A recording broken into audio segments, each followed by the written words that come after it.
Mother! Maker. It can't be. Serana? Is it really you? I can't believe it! Serana, what are you doing here? Where's your father? He doesn't know we're here. I don't have time to explain. I must have failed. Harkon's found a way to decipher the prophecy, hasn't he? No, you've got it all wrong. We're here to stop him. To make everything right. Wait a moment. You've brought a stranger here? Have you lost your mind? No, you don't... You, come forward. I would speak with you. So how has it come to pass that a vampire hunter is in the company of my daughter? It pains me to think you'd travel with Serana under the guise of her protector in an effort to hunt me down. Coming from one who murders vampires as a trade, I find it hard to believe your intentions are noble. Serana has sacrificed everything to prevent Harkon from completing the prophecy. I would have expected her to explain that to you.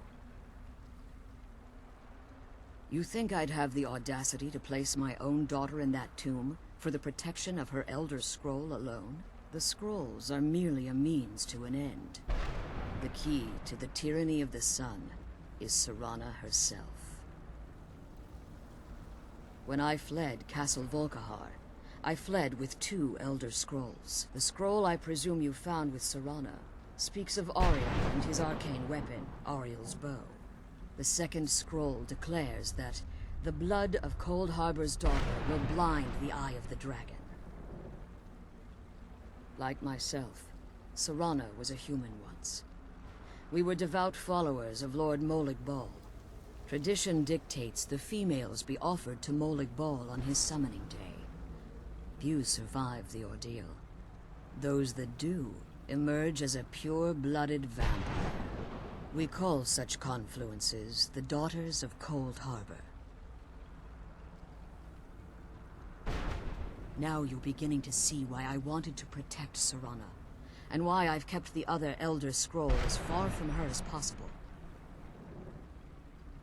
If Harkon obtained Ariel's bow, and Serana's blood was used to taint the weapon, the tyranny of the sun would be complete.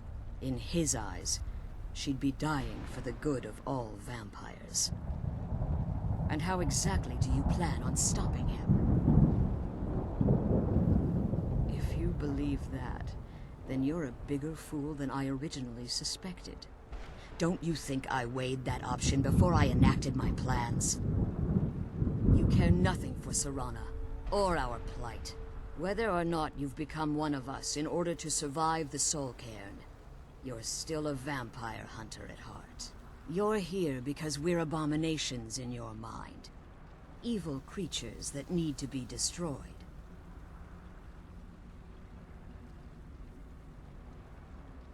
Serana, this stranger aligns himself with those that would hunt you down and slay you like an animal.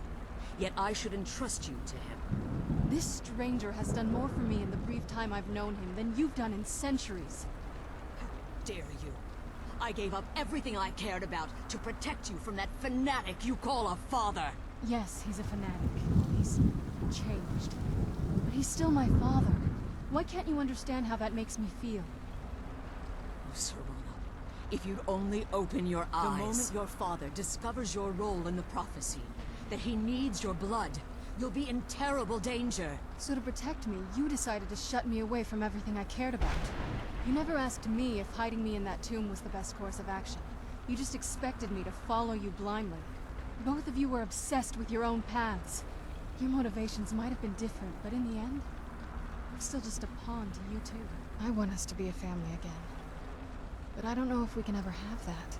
Maybe we don't deserve that kind of happiness. Maybe it isn't for us. But we have to stop him, before he goes too far. And to do that, we need the Elder Scroll. I'm sorry, Serana. I didn't know. I didn't see. I've allowed my hatred of your father to estrange us for too long. Forgive me. If you want the Elder Scroll, it's yours. Your intentions are still somewhat unclear to me, but for Serana's sake, I'll assist you in any way that I can. Yes. I've kept it safely secured here ever since I was imprisoned. Fortunately, you seem to have already killed the keepers maintaining the barrier around these ruins. Yes, Please, follow me. One more word of warning. There's a dragon that calls itself Durnevere roaming the cairn. The Ideal Masters have charged him with overseeing the Keepers, and will undoubtedly investigate the fact that the barrier has fallen.